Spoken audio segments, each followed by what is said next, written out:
হিমালয়ের সবচেয়ে উঁচু চূড়া এভারেস্টের আশপাশ ভরে গেছে আবর্জনায়। বছরের পর বছর ধরে জমে থাকা আবর্জনা পরিষ্কার করতে এবং বরফ খনন করে মৃতদেহগুলো বের করে আনতে লেগে যেতে পারে কয়েক বছর।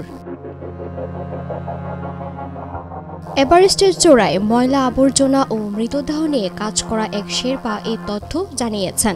নেপালের সেনা ও শেরপাদের একটি দল চলতি বছর এভারেস্ট আরোহণের মৌসুমে 11 টন আবর্জনা, 4টি মৃতদেহ এবং একটি কঙ্কাল অপসারণ করেছে। আর এই কর্মযজ্ঞ পরিচালনায় অর্থায়ন করেছে নেপাল সরকার।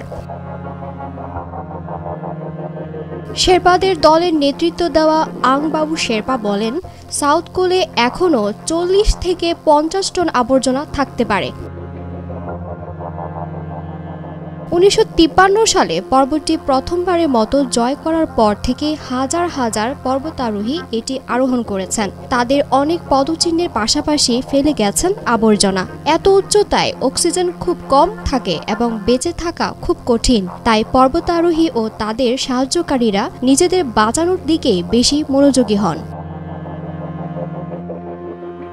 সাম্প্রতিক বছরগুলোতে পর্বতারোহীদের তাদের আবর্জনা ফিরিয়ে আনার বিষয়ে সচেতনতা বেড়েছে। পাশাপাশি তাদের আমানত হারানোর একটি সরকারি নথির প্রয়োজনীয়তার পাশাপাশি পরিবেশ সম্পর্কে পর্বতারোহীদের মধ্যে সচেতনতা বেড়েছে। এর ফলে ফেলে আসা আবর্জনার পরিমাণ উল্লেখযোগ্যভাবে কমেছে, কিন্তু আগের দশকগুলোতে এমনটি ছিল না।